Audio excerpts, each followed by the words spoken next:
Je vais passer la parole à Manuela Dos Santos du DAC 21. Bonjour. Donc le DAC 21, dispositif d'appui à la coordination de Côte d'Or.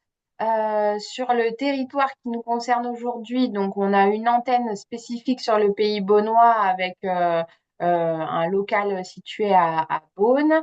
Le DAC 21 a trois missions. La première, celle d'informer et d'orienter que ce soit des professionnels de tout champ, donc sanitaire, social ou médico-social, et aussi bien les usagers vers les dispositifs adaptés pour une reprise de parcours de soins ou dans le cadre d'un maintien à domicile. Voilà. Et donc ça, c'est la mission qui est assurée par nos assistantes de coordination. Euh, c'est plutôt voilà, c'est plutôt par téléphone que ça se passe ou par mail. On a une deuxième mission qui est notre cœur de métier, c'est l'évaluation et la coordination en fait des personnes qui ont un parcours de santé complexe. Voilà. Et on intervient sur tout âge, toute pathologie. Sur cette mission, en fait, ce qu'on fait, c'est qu'on va au domicile pour évaluer la globalité de la situation de la personne, que ce soit son environnement, son entourage, son cercle de soins, ses ressources, euh, voilà, et toute la partie aussi clinique. Et on va proposer ce qu'on appelle un PPCS, un plan personnalisé de coordination en santé qu'on fera valider au médecin traitant, dans lequel voilà, on aura posé les problématiques, les objectifs du patient et les étapes, donc les actions qu'on va mettre en place pour soit pour une reprise de parcours de soins, soit pour un maintien au domicile, voilà, ou les deux. Donc ça, c'est nos équipes de coordinateurs de parcours complexes voilà, qui se chargent de cette partie-là. Et on a une troisième mission qui est l'animation territoriale. Donc, on est plutôt sur favoriser l'interconnaissance en fait des acteurs, développer les outils de e-santé, et puis une grosse mission qui est observer les points de rupture des parcours de santé et organiser en fait cet observatoire des ruptures de parcours. Donc ça, c'est pour nos trois grandes missions. Donc, on intervient sur tout le département avec une antenne spécifique sur le sud du département pour le territoire qui nous concerne. On est joignable par un numéro unique qui est le 03 80 300 414.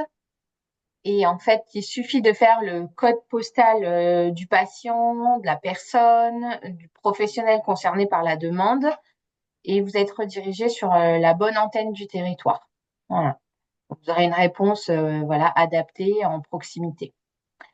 L'intervention du DAC est entièrement gratuite puisque notre action est financée intégralement par l'ARS Bourgogne-Franche-Comté.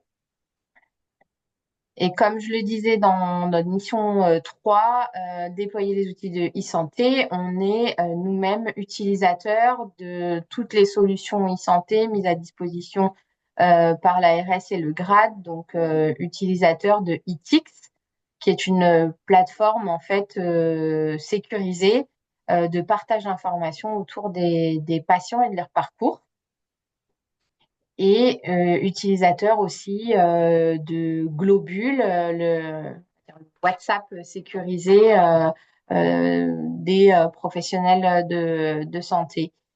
Voilà un petit récap. Donc, juste pour faire le point, le DAC 21, il évalue, il coordonne, mais il ne fait pas de soins, il n'est pas effecteur de soins.